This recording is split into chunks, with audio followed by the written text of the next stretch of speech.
کو اپنی خیر کے کاموں میں صرف کرے، اولاد کی اچھی تعلیم و تربیت کرے، نیک اور شائستہ بنائے، تو یہی مال اور اولاد اس کے قرب الہی کا سبب بنتا ہے، ورنہ دوسری صورت میں اس کے برعکس صورتحال ہو جاتی ہے۔ آیت نمبر 38، جو لوگ کوشش کرتے ہیں ہماری آیتوں کو نیچا دکھانے کی، وہی لوگ عذاب میں مبتلا کیے جائیں گے۔ کہہ دیجئے بے شک میرا رب ہی کشادہ کر دیتا ہے روزی جس کے لیے چاہتا ہے اپنے بندوں میں سے،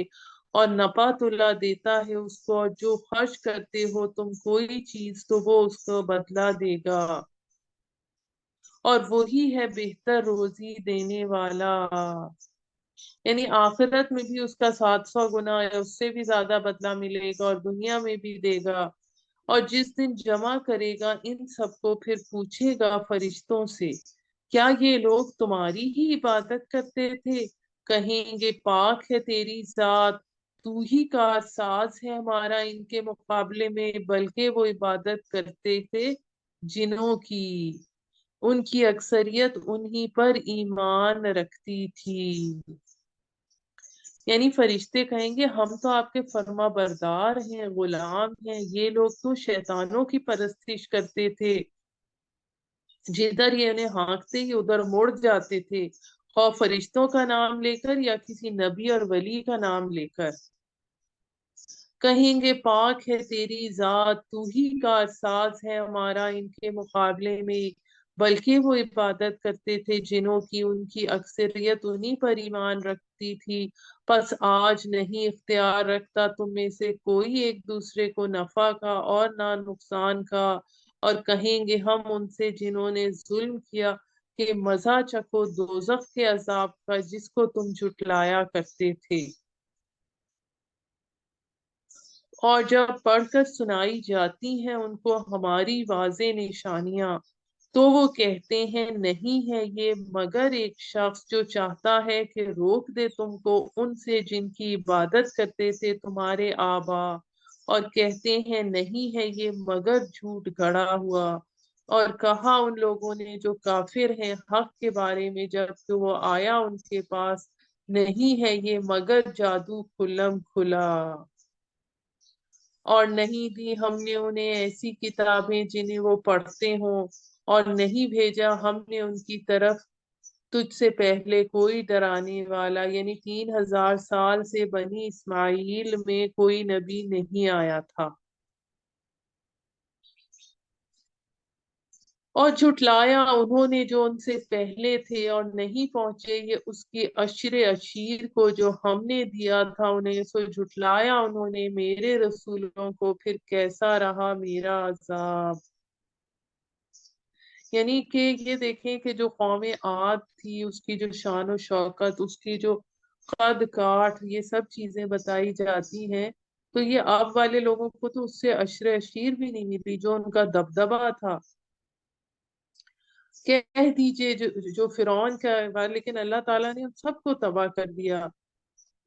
کہہ دیجئے بس میں تمہیں نصیحت کرتا ہوں ایک بات کی، کہ اٹھ کھڑے ہو اللہ کے لیے دو دو اور ایک ایک، پھر غور کرو، اور نہیں ہے تمہارے ساتھی کو کوئی جنون لاحق، نہیں ہے وہ مگر ڈرانے والا اور تمہیں آنے والے سخت عذاب سے۔ یعنی کہ جو حضرت محمد صلی اللہ علیہ وآلہ وسلم ہیں ان کو جنون نہیں ہے، جس کو جنون ہوتا ہے اس کی الگ نشانیاں ہوتی ہیں۔ تم اکٹھے ہو کر بھی تنہائی میں بھی غور کرو کہ یہ جو تم ان کو مجنون قرار دیتے ہو، ان کو جن کی عقل اور دانش کے تم معترف ہو، جس طرح وہ بعثت سے پہلے عقل و دانا تھے، عاقل اور دانا تھے، اس طرح اب بھی اسی طرح ہے، اس میں کوئی جنون اور دیوانگی کی بات نہیں ہے۔ کہہ دیجئے جو کچھ مانگا ہو میں نے تم سے کوئی صلہ تو وہ تم ہی رکھو، نہیں ہے میرا اجر مگر اللہ کے ذمے، اور وہ ہر چیز پر گواہ ہے۔ کہہ دیجئے بے شک میرا رب القا کرتا ہے حق مجھ پر، جاننے والا ہے پوشیدہ باتوں کا۔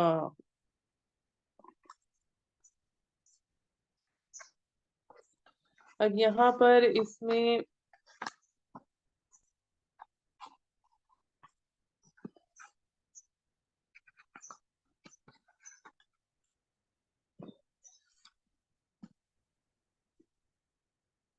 اگلی ہم آیت پر چلتے ہیں، آیت نمبر 49۔ کہہ دیجئے آ گیا حق اور نہ پہلی بار پیدا کر سکتا ہے معبود باطل معبود، اور نہ ہی دوبارہ پیدا کر سکتا ہے۔ کہہ دیجئے اگر میں گمراہ ہوں تو بس میری گمراہی کا وبال مجھ ہی پر ہے، یعنی میرے نفس پر ہوگی، اور اگر ہدایت پر ہوں تو اس وجہ سے کہ وہی کی ہے میری طرف میرے رب نے، بے شک وہی سننے والا قریب ہے۔ اور تو دیکھے گا جب گھبرا جائیں گے پھر نہ بھاگ سکیں گے، اور پکڑے جائیں گے کسی قریبی جگہ پر۔ اب یہ وہ انسانوں کی گھبراہٹ اور پریشانی کی وہ کیفیت بیان کی گئی ہے جو ہم سورہ انبیاء کی آیت نمبر 103 میں فزع الاکبر کے نام سے پڑھ چکے ہیں، اور سورہ حج کی ابتدائی آیت میں اس کا اس طرح آیا ہے، ان زلزلۃ الساعۃ شیء عظیم، یقیناً قیامت کا زلزلہ بہت بڑی چیز ہوگی۔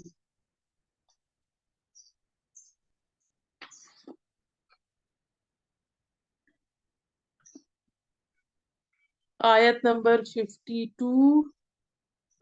اور کہیں گے ہم ایمان لائے اس پر، اور کیوں کر ممکن ہے ان کے لیے پانا اس ایمان کا اتنی دور کی جگہ سے۔ اب جب امتحان کا عرصہ ختم ہو گیا تو ایمان لانے کا فائدہ تو دنیا کی زندگی میں ہے، جو انسان کے لیے امتحانی عرصہ ہے۔ جب امتحان کی مہلت ختم ہو جائے گی تو ایمان لانے کا موقع ہاتھ سے نکل جائے گا، اس روز کسی کا ایمان لانا کسی کام نہیں آئے گا، اور بلا شبہ وہ کفر کر چکے ہیں اس کا اس سے پہلے بھی، اور پھینکتے رہے گمان کے تیر بن دیکھے دور کی جگہ سے، یعنی جیسے اندھیرے میں تیر چلانا، اور آڑ حائل ہو جائے گی درمیان ان کے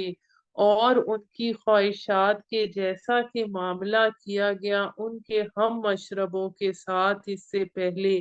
بے شک وہ پڑے تھے شک میں جو چین نہ لینے دے۔ یعنی اب یہ پھر روز قیامت کا ذکر ہے، یہ جس چیز کی آرزو رکھتے ہیں، مثلاً دنیا کی طرف واپس جانا یا دنیا کی لذتیں اور عیش و آرام، ان چیزوں کے اصول اور کافروں کے درمیان سخت آڑ قائم کر دی جائے گی۔ پھر یہ بھی اس سے مراد ہے، اور یہ بھی مراد ہے کہ جنت اور جنت کی نعمتیں بھی اس سے مراد ہو سکتی ہیں، جو ان کے درمیان آڑ کر دی جائے گی۔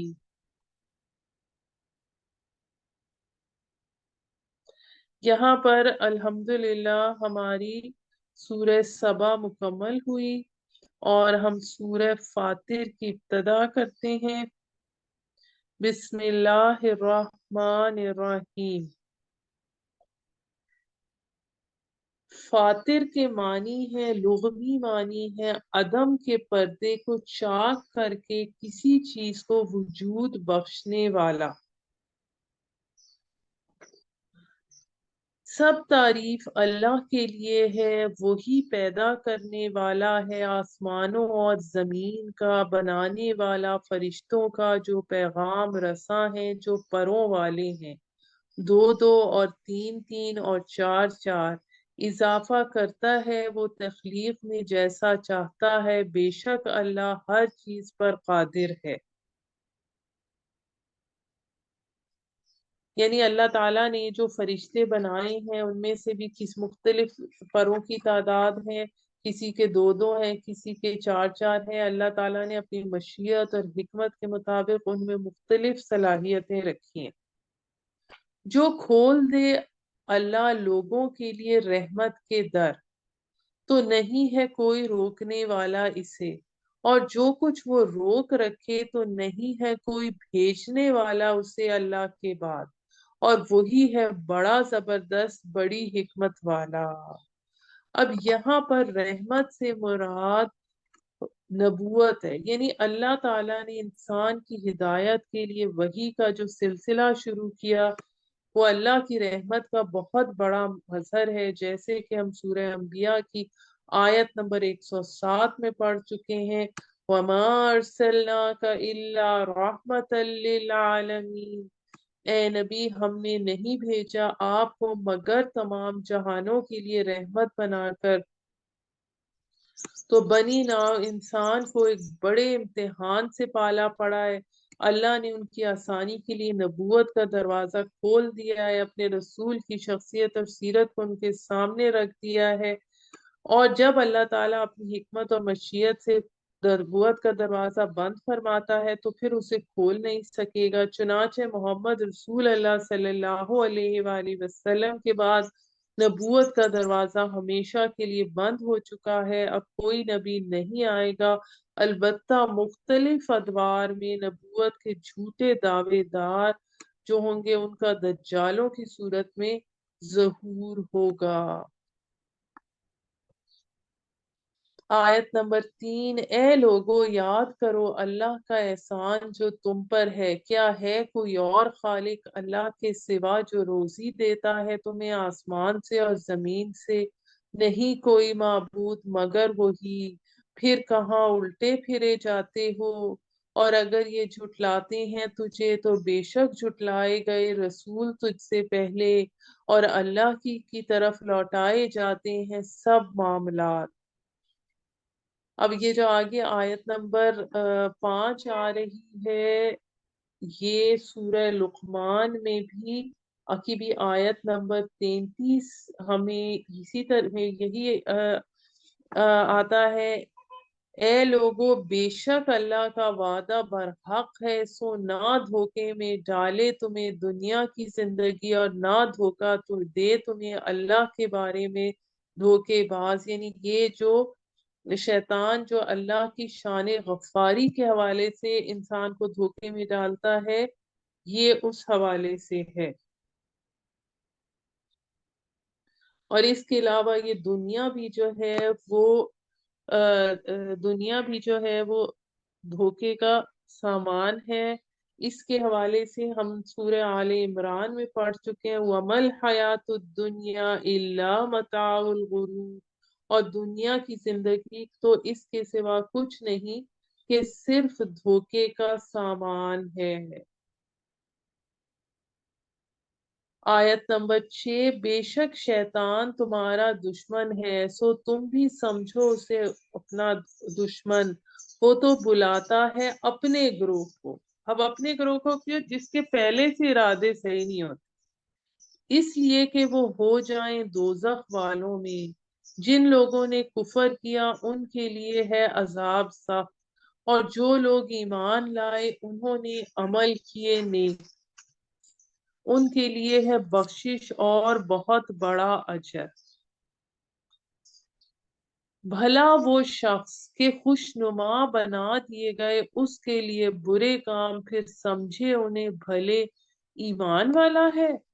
پس اللہ گمراہ کرتا ہے جسے چاہے اور ہدایت دیتا ہے جسے چاہے، اس کے معنی یہ بھی ہے جو چاہتا ہے کہ ہدایت پائے، اور نہ جاتی رہے تیری جان ان لوگوں پر پچھتا پچھتا کر، بے شک اللہ خوب جانتا ہے اسے جو وہ کرتے ہیں۔ اب وہ شخص جس کے لیے خوشنما بنا دیے برے کام، یہ آج کل کے حوالے سے جو کلچر ہے، ثقافت کے نام پر جو بے حیائی کی جاتی ہے، اس کے حوالے سے یہ بات پوری آتی ہے، اور اللہ ہی ہے جو بھیجتا ہے ہواؤں کو، پھر وہ اٹھاتے ہیں بادل، پھر ہم ہانک لے جاتے ہیں انہیں ایک بنجر علاقے کی طرف، پھر ہم زندہ کرتے ہیں اس سے زمین کو بعد اس کے بنجر ہو جانے کے، اس طرح ہوگا جی اٹھنا۔ جو کوئی چاہتا ہے عزت تو اللہ ہی کے پاس ہے عزت ساری کی ساری، اسی کی طرف بلند ہوتا ہے پاکیزہ کلام، یعنی اچھی دعوت اور نیک عمل، جس کے ساتھ یعنی عداوت کے ساتھ عمل بھی ہو اس سے، اور نیک عمل اس سے اوپر اٹھاتا ہے، اور جو لوگ چالیں چلتے ہیں بری ان کے لیے ہے عذاب سخت، اور اسی کی اس چال ہی نابود ہوگی۔ اور اللہ ہی نے پیدا کیا تمہیں مٹی سے، پھر نطفے سے، پھر بنایا تمہیں جوڑے جوڑے، اور نہیں حاملہ ہوتی کوئی مادہ، اور نہ ہی جنتی ہے وہ مگر اس کے علم سے، اور نہیں عمر پاتا کوئی بڑی عمر والا، اور نہ گھٹتی ہے اس کی عمر مگر یہ ہے کتاب میں، بے شک یہ بات اللہ کے لیے آسان ہے۔ اور نہیں ہے یکساں دونوں دریا، یہ شیریں پیاس بجھانے والا خوشگوار پینے میں، اور یہ کھاری ہے کڑوا، اور ہر ایک میں سے کھاتے ہو تم گوشت، یعنی کھاری پانی کی مچھلی کھاری نہیں ہے، اور تازہ بتازہ، اور نکالتے ہو زیور جسے تم پہنتے ہو یعنی موتی، اور دیکھتے ہو تم کشتی کو اس میں پانی پھاڑتی ہوئی، تاکہ تلاش کرو تم اللہ کا فضل، اور تاکہ تم شکر گزار بنو۔ وہ داخل کرتا ہے رات کو دن میں، اور داخل کرتا ہے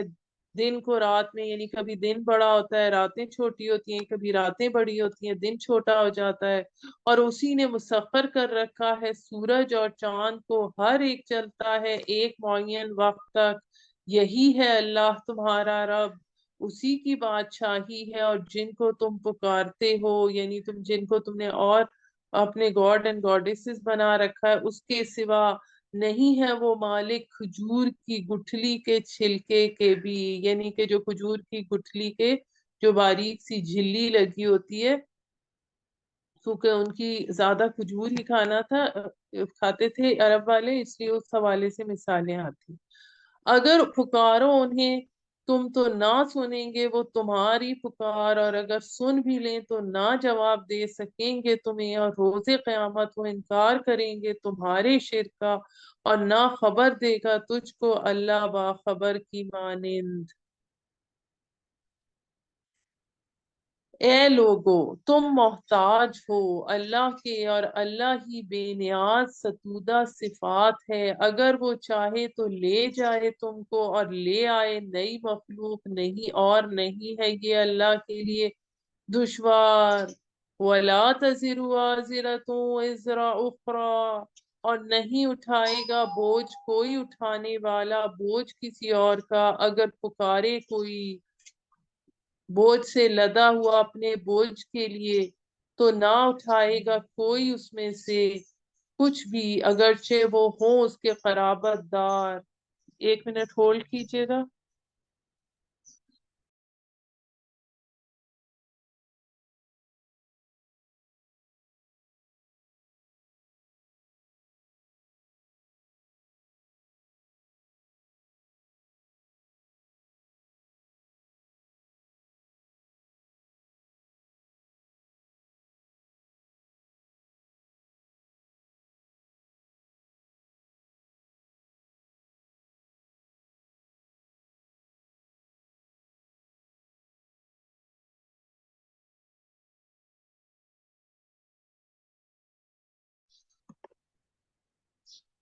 اعوذ باللہ من الشیطان الرجیم، بسم اللہ الرحمن الرحیم۔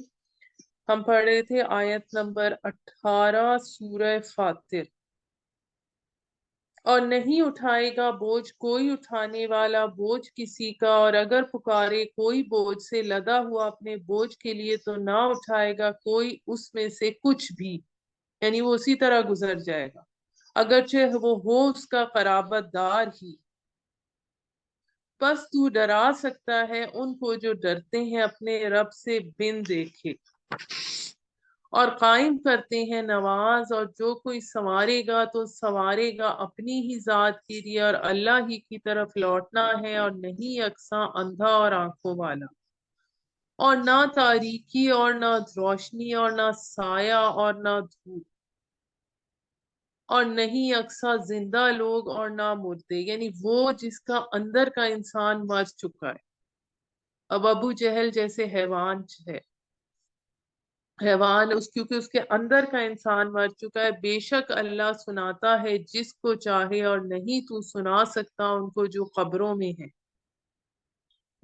یعنی وہ انسان جو چلتے پھرتے مقبرے ہیں۔ اور نہیں ہے تو مگر ڈرانے والا، بے شک بھیجا ہم نے تجھے حق کے ساتھ بشارت دینے والا اور ڈرانے والا، اور نہیں کوئی امت مگر گزرا اس میں ایک ڈرانے والا۔ اگر یہ جھٹلاتے ہیں تجھے تو بے شک جھٹلایا ان لوگوں نے جو ان سے پہلے تھے، آئے ان کے پاس ان کے رسول نشانیوں، صحیفوں اور روشن کتاب کے ساتھ، پھر پکڑا میں نے ان لوگوں کو جنہوں نے کفر کیا تھا، پھر کیسا رہا ان پر میرا عذاب۔ کیا نہیں دیکھا تو نے کہ اللہ نے برسایا آسمان سے پانی، پھر نکالے ہم نے اس کے ذریعے سے پھل مختلف رنگوں کے، پہاڑوں میں گھاٹیاں ہیں سفید اور سرخ۔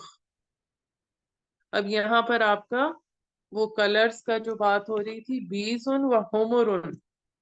سفید اور سرخ رنگوں کی، اور گہری سیاہ اور سود، برابیب سود یعنی کہ جیسے کوے کی طرح سیاہ۔ تو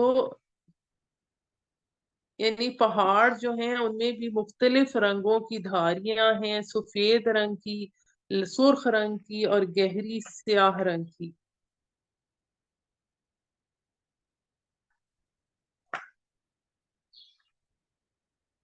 یعنی انسان جو اللہ کی بنائی ہوئی چیزوں کو دیکھتا جاتا ہے، اس کے دل میں اللہ کی عظمت اور اس کی خشیت بڑھتی جاتی ہے۔ اور جو شخص بنیادی طور پہ لیکن اگر صاحب ایمان نہیں ہے تو اللہ کی معرفت کے حوالے سے اس کی یہ سماعت اور بصارت اور سمجھ بوجھ سب بیکار ہو جاتی ہے۔ اور انسانوں اور جانوروں اور چوپایوں میں مختلف رنگ ہیں، اس طرح سے حقیقت یہ ہے کہ ڈرتے ہیں اللہ سے اس کے علم والے بندے، بے شک اللہ غالب بخشنے والا ہے۔ یعنی جو جن کے پاس اگر ابتدائی ایمان نہیں تو کچھ نہیں، لیکن جس کے پاس بنیادی ایمان ہے تو وہ ہر چیز، چاہے انسانوں کو، جانوروں کو، چوپایوں کو، ان سب کو دیکھے تو پھر وہ اللہ سے ڈرتا ہے، اس کے ایمان میں اضافہ ہوتا ہے۔ بے شک جو لوگ تلاوت کرتے ہیں اللہ کی کتاب کی اور قائم کرتے ہیں نماز اور خرچ کرتے ہیں اس میں سے جو ہم نے انہیں دیا ہے پوشیدہ طور پر اور اعلانیہ، وہ امید رکھتے ہیں ایسی تجارت کی جس میں گھاٹا نہیں۔ اب یہ ایسی تجارت کی جس میں گھاٹا نہیں، اس میں اللہ تعالی کے راستے میں جان اور مال خرچ کرنے کو قرآن مجید میں تجارت سے تشبیہ دی گئی ہے۔ سورہ صف میں اس حوالے سے اہل ایمان سے سوال کیا گیا ہے، یا ایھا الذین آمنوا هل ادلکم علی تجارت تنجیکم من عذاب علیم۔ اے اہل ایمان، کیا میں تمہیں ایک ایسی تجارت کے بارے میں بتاؤں جو تمہیں دردناک عذاب سے بچا لے؟ پھر جواب میں یوں فرمایا گیا، تؤمنون باللہ ورسولہ وتجاہدون فی سبیل اللہ باموالکم وانفسکم۔ آیت نمبر 11۔ وہ تجارت یہ ہے کہ تم ایمان لاؤ اللہ اور اس کے رسول پر، اس کے راستے میں جہاد کرو اپنے مالوں اور اپنی جانوں کے ساتھ۔ یعنی کسی بھی کاروبار اور تجارت کو کامیاب کرنے کے لیے سرمایہ اور محنت دونوں کی ضرورت ہوتی ہے۔ اسی طرح اللہ کے ساتھ تجارت یہ ہے کہ تم اپنا جان اور مال لگا کر اللہ کے ساتھ تجارت کرو گے تو تمہیں کبھی نقصان نہیں اٹھانا پڑے گا، تمہیں منافع ہی ہوگا، تمہیں آخرت کے عذاب سے چھٹکارا ملے گا، کہ تم ہمیشہ کامیابی سے ہمکنار ہوگے۔ جیسا کہ سورہ توبہ کی آیت نمبر 111 میں آتا ہے، ان اللہ اشتری من المؤمنین انفسهم واموالهم بان لهم الجنہ۔ یقینا اللہ نے خرید لی ہیں اہل ایمان سے ان کی جانیں بھی اور ان کے مال بھی اس قیمت پر کہ ان کے لیے جنت ہے۔ آیت نمبر 30 تاکہ پورا پورا دے انہیں ان کا اجر اور زیادہ دے انہیں اپنے فضل سے، بے شک وہ بخشنے والا قدردان ہے۔ اور جو وحی کی ہے ہم نے تیری طرف وہ حق ہے، تصدیق کرنے والی ان کی جو اس سے پہلے موجود ہیں، بے شک اللہ ہی اپنے بندوں کی خبر رکھنے والا، دیکھنے والا ہے۔ پھر ہم نے وارث بنایا کتاب کا ان لوگوں کو جنہیں منتخب کیا، یعنی چوز کیا ہم نے اپنے بندوں میں سے۔ پھر ان میں سے کچھ تو ظلم کرتے ہیں اپنی جان پر، اور ان میں سے کچھ میانہ رو ہیں، اور ان میں سے کچھ سبقت لے جانے والے ہیں نیکیوں میں اللہ کے حکم سے، اور یہی ہے فضل سب سے بڑا۔ جنتیں ہمیشہ کی جس میں داخل ہوں گے، زیور پہنائے جائیں گے وہاں کنگن اور موتی کے، اور ان کا لباس وہاں ریشم ہوگا۔ اب یہ کون سے لوگ ہوں گے؟ جو سبقت لے جانے والے ہوں گے، سابقم بالخیراتی، یعنی جو کہ آیت نمبر 32 میں آ رہا ہے، جو نیکیوں میں سبقت لے جانے والے ہوں گے ان کو یہ سب کچھ ملے گا۔ یعنی امت کے 3 گروہوں کا ذکر ہے: اپنی جانوں پر ظلم کرنے والے، درمیانی راہ پر چلنے والے، اور بھلائی میں سبقت لے جانے والے۔ اور انعامات کا ذکر سابقوں بالخیرات کے لیے۔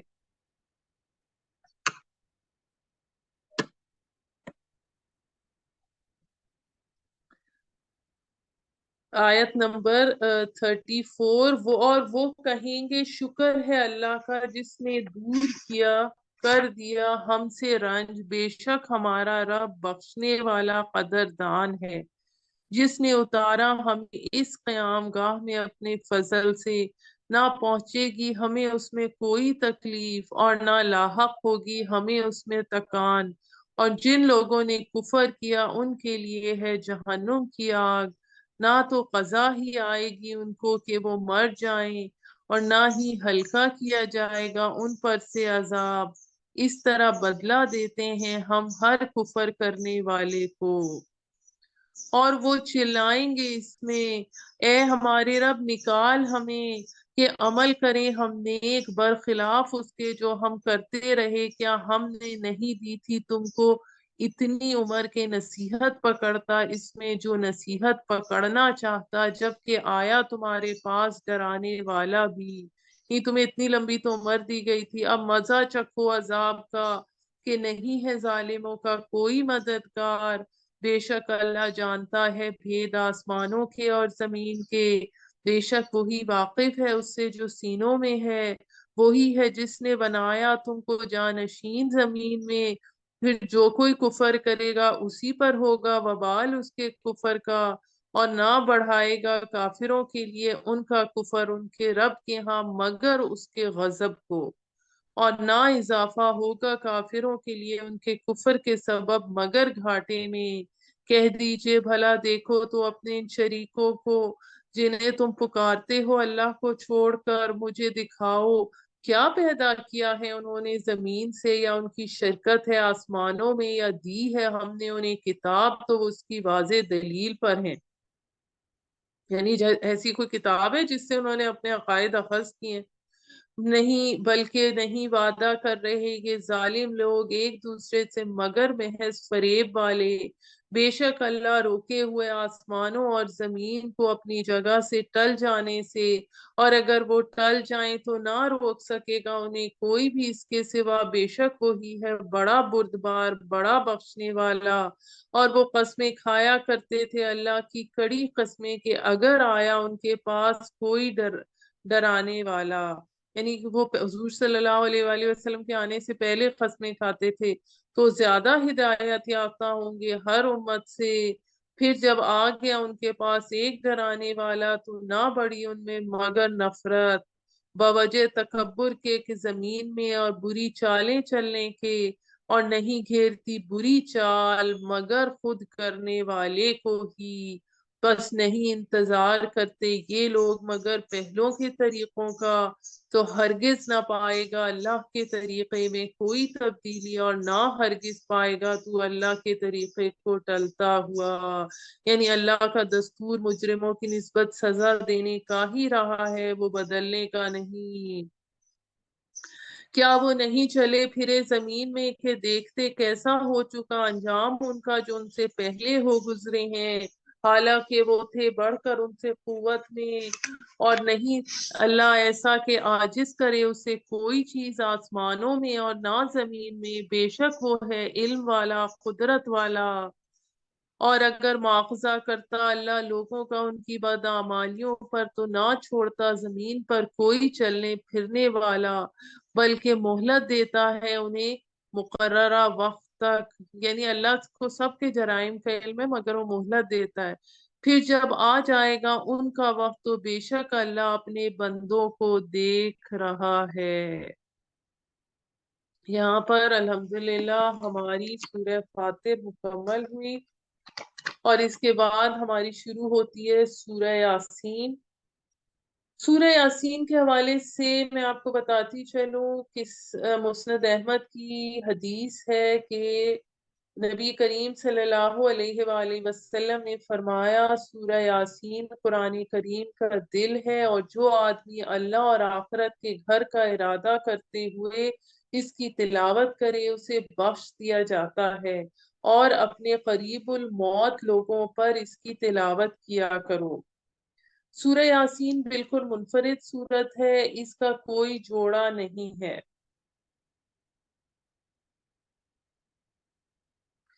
اس سے پہلے جو ہم گروپس پڑھ چکے ہیں ان میں سورہ پہلے دو گروپس، یعنی جن میں پہلے گروپ میں سورہ انعام اور اعراف، اور دوسرے میں سورہ یونس سے سورہ مومنون تک 14 جو مکی صورتیں ہیں، ان سب میں بنیادی موضوع جو ہے ایمان بالرسالت ہے، اور درمیانی دو گروپس کے پہلے گروپ میں فرقان، سورہ فرقان سے سورہ سجدہ تک 8 صورتیں، جبکہ دوسرے گروپ میں سورہ سبا سے سورہ احقاف تک 13 صورتیں شامل ہیں، جن میں اللہ تعالیٰ کی شان توحید کو اجاگر کیا گیا ہے اور شرک پر زور دیا گیا ہے، جبکہ آخری جو دو گروپس ہیں ان میں ایمان بالآخرت اور بعث بعد الموت کا مرکزی مضمون ہے۔ اس حوالے سے سورہ یاسین جو ہے، جو یہاں پر بتانا مقصود ہے وہ یہ ہے کہ درمیانی دو گروپس کی 21 صورتیں جو ہمارے پاس آ رہی ہیں، جو 8 اور 13 جو ہمارے پاس 21 صورتیں ہیں جن کا بنیادی مضمون توحید ہے، اس میں سورہ یاسین کا مقام بالکل درمیان میں ہے، یعنی سورہ فرقان سے سورہ فاتر تک 10 صورتیں ایک طرف، اور سورہ صافات سے سورہ احقاف تک 10 صورتیں ایک طرف، ان کے درمیان میں سورہ یاسین ہے۔ اور یاسین کے لفظ کے بارے میں یہ بھی آتا ہے کہ اس میں مفسرین کی یہ بھی رائے ہے کہ یہ حضور صلی اللہ علیہ وآلہ وسلم کے ناموں میں سے ہے، جس طرح طٰہٰ کے بارے میں بھی یہی آتا ہے۔ تو ہم اس کو شروع کرتے ہیں، بسم اللہ الرحمن الرحیم۔ یاسین، قسم ہے قرآن کی جو حکمت والا ہے، اے پیغمبر بے شک تو رسولوں میں سے ہے سیدھے راستے پر۔ یعنی یہ حکمت بھرا قرآن گواہ ہے، کس بات کا گواہ ہے؟ کہ آپ صلی اللہ علیہ وآلہ وسلم رسولوں میں سے ہیں۔ یہ قرآن نازل کرتا ہے زبردست نہایت رحم والے کا کردہ ہے، تاکہ تو ڈرائے ایسی قوم کو کہ نہیں ڈرائے گئے ان کے آبا سو وہ غفلت میں پڑے ہوئے ہیں۔ اب اس میں کوئی شبہ نہیں کہ حضرت صلی اللہ علیہ وآلہ وسلم سے پہلے حجاز میں کوئی رسول نہیں آیا، کوئی رسول نہیں آیا تھا، اور یہ جو نسل تھی حضرت ابراہیم علیہ السلام کی حضرت اسماعیل کے ذریعے، اس میں 3000 سال بعد نبی صلی اللہ علیہ وآلہ وسلم ایک رسول آئے ہیں، تو ان لوگوں کی حالت جو تھی غافلوں کی سی تھی، ان میں نیکی کا احساس ختم ہو چکا تھا۔ البتہ صادق ہو چکی بات ان میں سے اکثر پر سو وہ ایمان نہیں لائیں گے۔ بے شک ہم نے ڈال دیے ان کی گردنوں میں طوق اور وہ ٹھوڑیوں تک ہیں، سو ان کے سر اٹھے رہ گئے ہیں،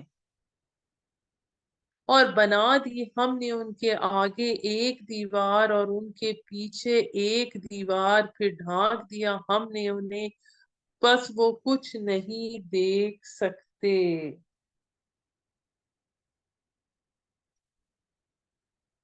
یعنی اللہ کی راہ معرفت اور حق کی پہچان کے لیے انسان کو رہنمائی چاہیے، تو اس کے لیے ہر طرف اللہ کی جو اعلیٰ الہ ہیں، ہر جگہ اللہ کے سامنے ہیں،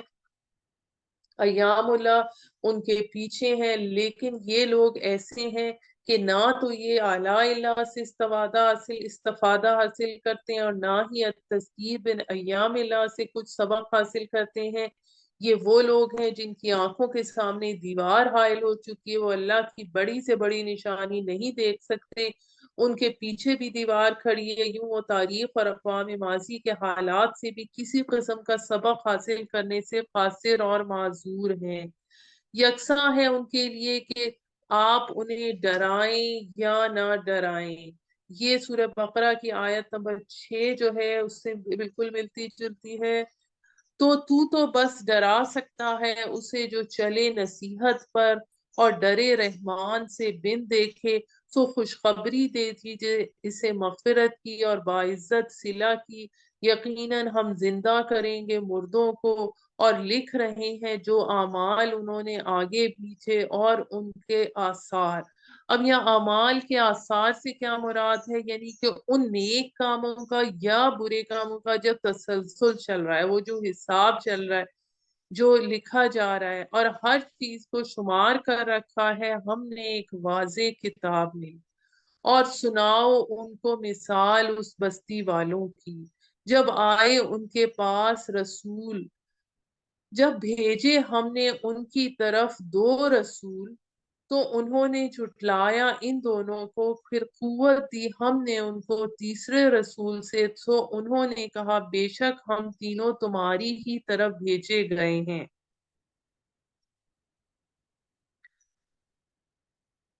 اب یہاں پر ہمارے پاس جو بات آ رہی ہے، اس کے بارے میں عام رائے ہے یہ جو 2 حضرات تھے یہ کسی رسول کے رسول تھے، یا یہ بھی ممکن ہے کہ اللہ کی طرف سے اس وقت کے رسول کسی دوسرے مقام پر موجود ہوں، اور انہوں نے اپنے شاگردوں کو کسی خاص بستی کی طرف دعوت کے لیے بھیجا ہو۔ اور یہ بھی رائے ہے کہ وہ حضرت مسیح علیہ السلام کے حواری تھے، جو آپ کے حکم سے ترکی اور شام کی سرحد پر واقع شہر انطاکیہ میں تبلیغ کے لیے گئے تھے۔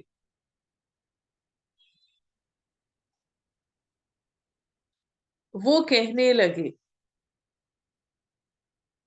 پھر جب بھیجے ہم نے ان کی طرف 2 رسول، تو انہوں نے جھٹلا دیا ان دونوں کو، پھر قوت دی ہم نے ان کو تیسرے رسول سے، تو انہوں نے کہا بے شک ہم تینوں تمہاری طرف بھیجے گئے ہیں۔